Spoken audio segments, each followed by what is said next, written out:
within this documentary. So sab to pehla ta everybody listening to me wherever you are in the world, ਤੁਹਾਨੂੰ ਸਾਰਿਆਂ ਨੂੰ ਮੇਰੇ ਵੱਲੋਂ ਸੁਖੀ ਬਾਟ ਵੱਲੋਂ ਬੜੀ ਪਿਆਰ ਭਰੀ ਮੁਹੱਬਤ ਭਰੀ ਸਤਿ ਸ੍ਰੀ ਅਕਾਲ, and obviously welcome to the Punjab 2000 platform, and from the team of Punjab 2000 a big hello and big welcome to this very very informative and very searching interview. Hopefully you will find. I will be speaking to the director, the filmmaker, the producer, everything that could possibly happen within that documentary. Rahemat Rayatt, who has actually put the whole project, the whole process together. And it'd be great to actually look into the mind of a documentary maker and why the world is your oyster, and why would you go to Punjab to make a documentary about such issue that is called toxification. So Rahemat is actually with me. So I'm an award-winning photographer, award-winning filmmaker.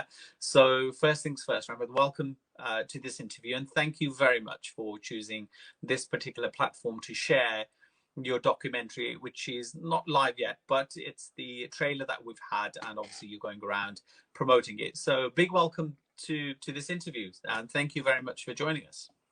Thank you for having me on. It's really kind of supportive that you're sharing about this topic, which is like very current at the moment. It's really important that we're all talking about it and raising awareness. And it's simply called Toxification of the body, mind, and the soul. Is that right? Yeah, it's called Toxification, and the kind of like the long name is of the mind, body, and the land. The land. Okay. Obviously, when we talk about toxification, we talk about drugs and addicts and possibly in that. I mean, in your view, has the land of Punjab, the Dharti Maa, as we call it, maybe not just Punjab, but just generally all around India, has it become an addict? I think I can only really speak for Punjab because that's where we did all of our filming. Sure.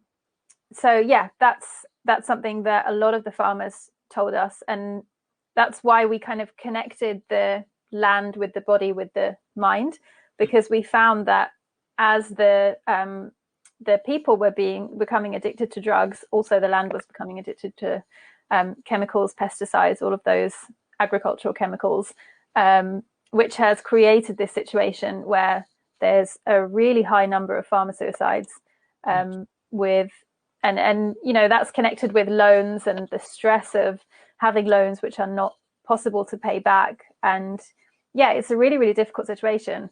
Yeah, I mean, obviously it's fair to say that it's timely now that you're actually doing this, but you filmed this before all this farmer situation or what's happening in India at the moment. So let's just go back to that. You're a UK filmmaker. So, you know, why did you want to go to Punjab to make this particular documentary? I think for me, so in terms of my sort of cultural heritage or my connection with my heritage, I feel quite far away from my heritage, because my family come from Kenya, and we've been in Kenya for 2 or 3 generations. So I have no family in India, and the times that I've kind of been lucky to have visited, it's been as a tourist. So we'd go and stay in hotels and go and see like the monuments. Right. And that's kind of been my connection with India until 2014 when we went to film Toxification. So I had this, I suppose, like Orientalist view of India, and I was really drawn to this idea of like lush green fields and this like kind of rose tinted idea of what Punjab was meant to be, the breadbasket of India. Yeah. And I had heard about farmer suicides. I mean, in 2014, when we started doing our research, so this is going back to the beginning of 2014, there was not a huge amount about it. It wasn't as well documented as it is now. But what little I could kind of find out from the newspapers and things didn't look good. And I've worked within, like, I used to be a photographer for a newspaper, so I understand that journalism can often be quite misleading. So I was really keen to go there and find out for myself what the situation was actually like. So yeah, I flew out in 2014 with my colleague Leva Questani, and we were 2 young girls. I barely speak Punjabi. She has no background in Punjabi, like at all. So she's Kurdish. And yeah, we literally just turned up. We'd spent probably a good 9 months doing research, and we essentially turned up in Amritsar, and we began making this film, which we had decided was going to be 5 minutes long. Oh, right, okay. And because we thought we've never worked together before, let's give this a try, see how we work together. And you know, it would be a good kind of small project for us to do. And obviously we got there, and the topics were so, I mean, every interview was so heart-wrenching and so deep, and people were really really generous in giving their stories, which is what makes this film so powerful. And so while we were filming, we started saying, oh yeah, it's probably going to be a 10-minute film, and then the next interview they'd ask how long it was, and we'd be like, oh yeah, 20 minutes. So it was kind of like we kind of became quite unsure about how it was going to move forward. And then we came back to the UK and started editing, and we figured out that this is a feature-length film. It's a full-length film. Right. And so how long did it end up being? So it's 1 hour 5 minutes long, so just over an hour long. Right. Okay. And it was a crazy journey. I think we were very naive in the beginning, but I think that if we hadn't been so naive, this wouldn't have been made, because if I'd known that it was going to be a feature film, I would have approached it very differently. And I think what was really special about it was the fact that we just went, and we were quite naive, and we were very much interested in hearing the farmers' stories. So what's amazing is that they really lead the story. We were really, really keen for them to lead the story, because it's their story. So we're not filmmakers who are interested in things like narration or trying to tell someone else's story for them. That doesn't kind of work for us. So it was all about giving them the platform, giving them the space to express their emotions and feelings, because they're the ones who are actually living this. So yeah, I think that's one of the biggest strengths of this documentary. It's fairly neutral, and I mean, we do speak to government officials within the film, as well as experts within agriculture. So it's quite a balanced documentary, but it is led by the farmers, and that's how it should be, I feel. Yeah. No, that's fine. I mean, how does a documentary maker or a filmmaker, I mean, how do you win the trust of someone to lay bare their feelings, basically, isn't it? That's what you're looking for as a filmmaker, for them to give you honesty, to give it to you how it is. Yeah, that's the most important thing for me. So it's although I've got a degree in photography and all that kind of stuff, I am really interested in the technical side. What I'm most interested in is the social side and those stories, those powerful stories. And I think it really helped us that we were 2 young girls. It was literally a crew of, I think there were 4 of us in total. So we had a runner and a translator with us, and they were 2 young boys. So we were a very unassuming kind of team. And I think that really helped. I think there are not many instances where it's beneficial to be a woman, but I think that in that instance it was very beneficial to be a woman, and kind of have that that just sensitive background. All right, so the fact that you're approached, I suppose, helped the situation and helped them to I suppose it's trust, isn't it? That's the biggest thing, isn't it? Yeah, and I think there's something to be said about the process of making a documentary as well. I've always found it quite difficult, because it feels like as a filmmaker holding a camera, I'm in a very powerful position, and it sometimes feels like I'm disempowering the person who I'm interviewing. Right. But what I found with Toxification, so one of the farmers who we interviewed, Amarjit Singh, he's an elderly farmer, and he's got a really, really interesting and heartbreaking story. And at the end of the interview, he said to me, "Thank you so much." And I was like, "Why are you thanking me? Thank you." And he said, "No, like, no one has ever asked for my story. No one's ever been interested in hearing my story. And like, you gave me so much just by being interested and listening." And I just thought, wow, how amazing. Like, the power of filmmaking is present not just in the stories that are told to the viewer, but also in the process itself. Yeah, and it's amazing as well, isn't it? Because in the Western world, possibly where we live, we believe in talking, we believe in counseling, we believe in people telling their story, telling how it is. But when we go to, and don't, no disrespect to anybody, but it's human nature, isn't it? They want to tell their story. They want people to listen to them. They want to take it to the world. And it's a process that led people to where they are now. But before we go into that, the naming it of toxification, you are talking about like you said, the pesticide, the chemicals that actually go into farming. That's where your story sort of begins, doesn't it? Yeah, I think it begins with the land and kind of moves on to the other effects of farming.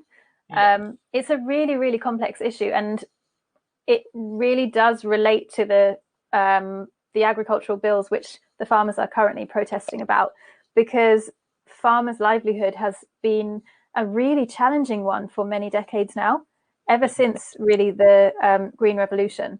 So it's something that provides context to what we're seeing right now, which is why I'm really, really keen for people to watch it, because the agricultural bills, although they have, I suppose, spurred on this movement, the farmers have been struggling for a long time before that. It's not that they just suddenly got upset about some bills and started protesting. This has been a very long-term issue. That's the main. It's been happening for years and years, and these cries from the farmers have been happening for a long time. Whether it's regarding waters of Punjab, or whether it's regarding whether they're getting a fair trade for what they're putting into, and within the trailer as well. There's a big talk about, and you mentioned it in your introduction as well, about people taking out loans. Karja, as we call it in the Punjabi language. Explain to what. So they're putting more into the farming than they're actually getting out. Is that right? Is that my understanding? Yeah, often that is the case. So essentially, farming, as we know, is a very challenging industry because it relies on the weather, and the weather is not always what we want it to be. So, for example, when we went to film Toxification, it was October. Mm-hmm. October is harvest time, right? And usually, so while we were there, the farmers were harvesting rice, and what they were doing, they kind of had this oil drum, and the family, so this is how it works essentially. This is kind of what I saw. So families would get together, so the whole family, including the children, the wife, everyone, they get together and they go to the field, and they kind of like chop the rice into bunches kind of like just close to the root, and then they start thrashing it onto this oil drum in order to get the rice to kind of fall out. And we thought it was so beautiful, and obviously we did lots and lots of filming, and that's it. And it was really stunning, and we were like, oh, this is so lovely. So I had said, oh, this is beautiful, this is lovely. And one of the farmers said, well, actually, this is really bad for us, because we would usually be doing this with our combine harvesters, but what had happened was it had rained once 1 week too late. So one kind of rainfall 1 week too late meant that the ground was too muddy to use combine harvesters. So all of that work they had to do by hand, which must have been many, many more days or weeks worth of work, and obviously a lot more labor. So it's things like that which can really weaken their livelihood. And obviously, if that happens, how are you going to pay back the loan, or how are you going to pay for your children's education, or any kind of expenses? Yes, the kind of loans are very necessary in lots and lots of cases. Yeah.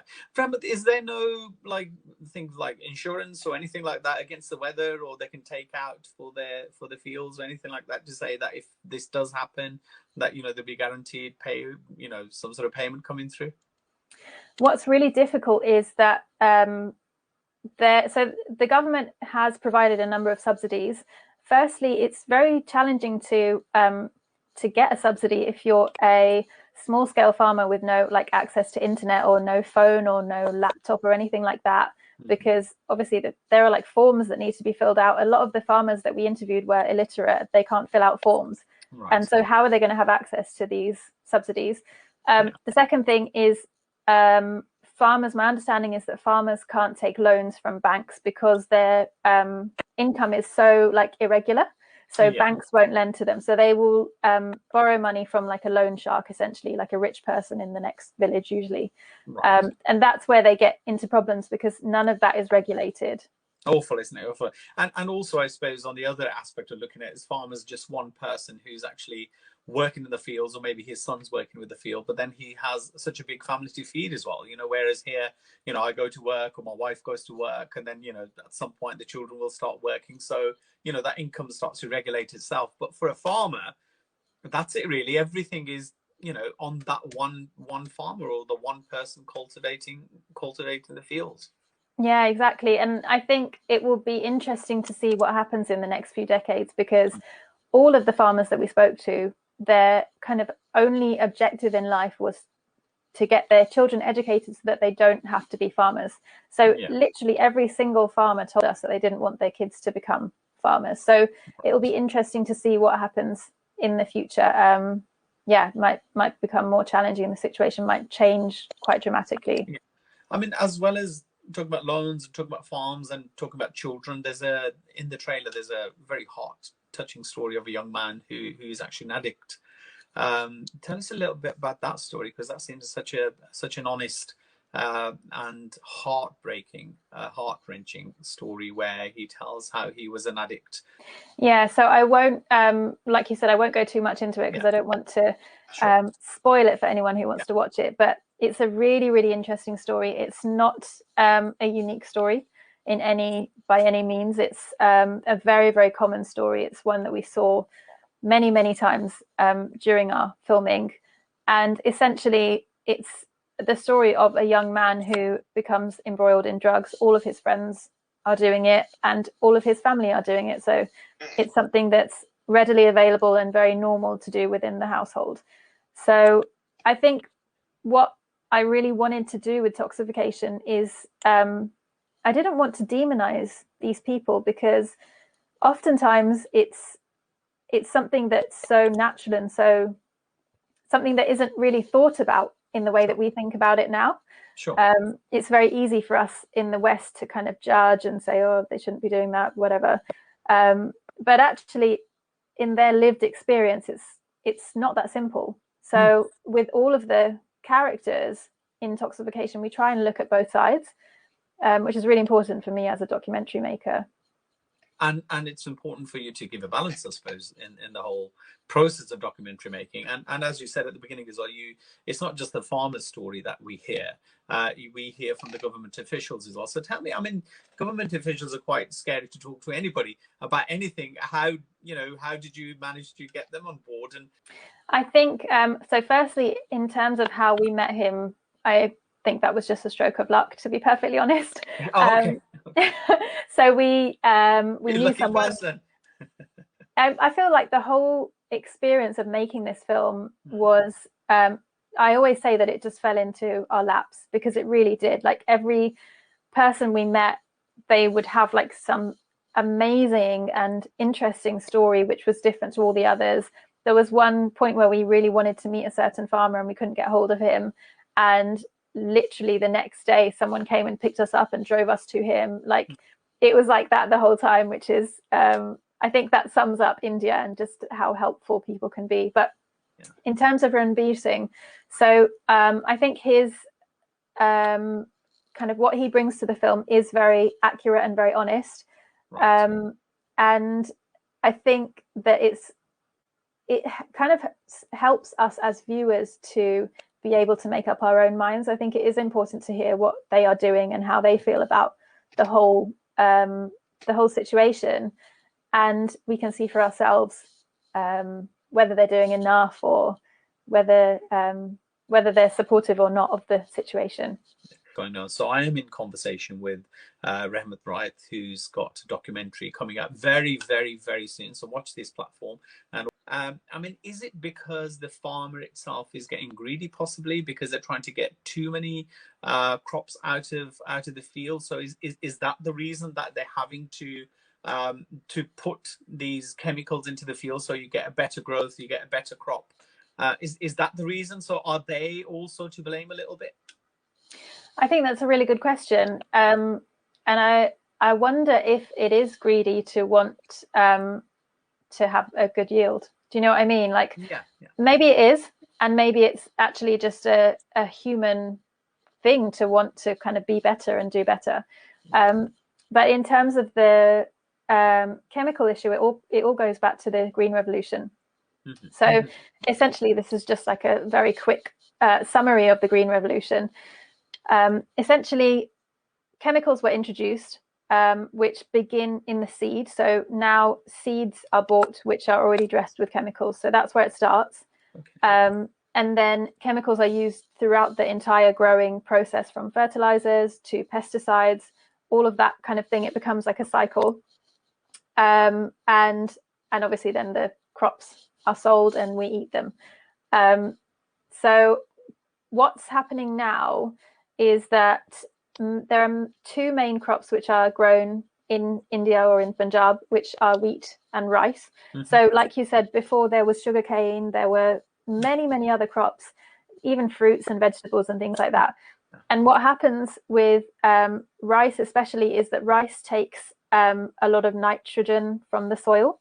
And then what used to happen is you'd grow rice and then you would grow some vegetable which is going to put nitrogen back into the soil. And it might not have been something that people had studied. It might have just been something that people figured out, you know, along the way. So it might not have been that people kind of like had scholarly backgrounds or anything like that. It was just something that was a well-known thing. It was just what was done. And so it was all about looking after the soil. And then next, this is called crop rotation. In the next rotation, you would plant something else, and that's all going to keep the levels of the soil quality kind of. I mean, it's funny enough you said. Sorry to interrupt you. I remember my dad saying that. You know, we used to leave this khatta, let the khatta rest, and I was thinking, why does a khatta need rest? You know, but obviously now that it's just struck me what you've just said, and it's to give the soil a rest, or maybe change the crop so it uses different energy to bring that crop up. And I think, and also we hear a lot about universities working with the farmers, and universities actually advising farmers to which crops to go for, or which crops not to go for. So why, in that case, why are the farmers not listening to these experts? I think so. From when we filmed Toxification, we focused on the small scale farmers. So I'm not sure if the small scale farmers get that support from universities. There are 3 like really good universities in Punjab, but they're all in the cities, and I don't know if they have that kind of outreach. We filmed in Sangrur, which is an area which is kind of it's not really close to many cities. It's not like a well-known part of Punjab for NRIs like us. So it's one of those spaces which doesn't really get the support that places like around Jalandhar get. Does that make sense? Yeah, it makes sense. Yeah, it depends. It's who you know and where you know, I suppose. That's, you know, that's how India works. And as a documentary maker, I suppose, for you it's to be trusted, and for them to trust you to take their stories forward, I suppose. Yeah, definitely. It's a huge responsibility. Massive. Yeah, I definitely feel that responsibility. I know that there are other filmmakers who don't feel such a responsibility, but yeah, it's really important to me that I am enabling a space for them to kind of share their views rather than trying to tell them what they should be thinking or feeling or things like that. But I think with this small scale farmers, it's really challenging because, so firstly, they might not have access to these kind of support from universities and things like that. Yeah. And secondly, a lot of them were illiterate, and so they might not understand. So what we were saying about how in your dad's or your granddad's generation, they used to have an understanding of crop rotation. Yeah. When the Green Revolution came about, it was all about, if you use these chemicals, you will get a bigger yield. Grow rice, because then we'll export it and you'll make more money. Yeah. And so that was what happened. And I think that a lot of the learnings that had been built up in the generations previously had kind of been thrown away in favor of this new model of using chemicals, which had actually been shown to generate much higher yields. So that's what everyone was doing. But what's really sad is that there is also education needed around how to use chemicals in order for them to work as well as possible for you. So for instance, a lot of the farmers don't know that in order for your fertilizers to work or your pesticides to work, you often need much more water. So our water table is going down, and a lot of people think that it's mainly to do with the water being diverted from Punjab. And I think that is the case, but I think it's also the case that we're growing rice, which is a thirsty crop, and we're also needing a lot more water because we're using more chemicals. But a lot of the small scale farmers don't know that they need to add more water when they use the chemicals, so they add more chemicals, which essentially creates a crop which is not suitable for eating. And also it doesn't actually necessarily mean the yield grows, it just means that there's more chemical. So yeah, there's a lot of education needed. I could talk about this like forever. Yeah. Where can we see this documentary, and when, Rahemat, can we see this documentary? Yeah, so it will be online on a very well-known platform in the coming days. So hopefully hopefully in the next few days. We're just waiting for just the last kind of checks to go through, but it'll be online very soon. And if anyone wants to be kind of notified when it's out, they can always join our mailing list on our website, which is toxification.com, and they can follow us on social media. We're toxification.doc, which stands for documentary. Right, okay. And I think Tej will put those up anyways on the Punjab 2000 platform. I'm just bringing it into sort of this day and age, what's happening. I mean, you may be not able to give your personal feelings, but what's going on with the farmers? Do you see a solution for what's going on? Do you, in as a documentary maker, do you think that reform is needed with farming, because you've seen and you've kind of studied the farming aspect from close up? Yeah, I think I'm not a complete expert on this kind of side. I'm more interested in the social issues. Sure. Clearly, it's a problem. Clearly, the agricultural reforms are very contentious, I will say.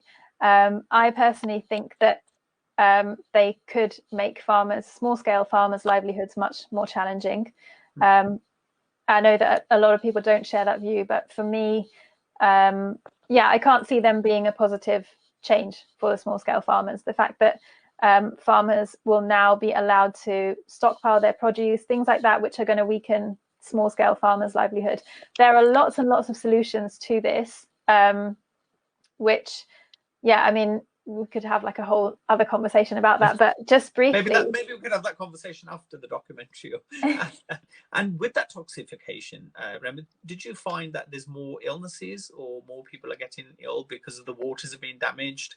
Because in India, the water, it doesn't come from a it doesn't come from a water plant or anything. It is from the ground. So what did you find what kind of illnesses are happening because of the chemicals being absorbed by the land? Yeah, so we didn't quite have enough time in Toxification to go into it, but there's a link between cancer and agricultural chemicals. We've got people in the film who talk about how some of the agricultural chemicals are illegal in other parts of the world, and potentially in India as well. So we've got chemicals being used which are illegal, and our Minister of Agriculture, Ranbir Singh, he talks about all of the illnesses which are kind of being seen in Punjabi people. So, I mean, in my personal experience, a lot of the families that we spoke with had at least one family member who had died from cancer. So whether or not I saw a link, I'm not sure, but there's definitely a really high rate of cancer within the farmer families.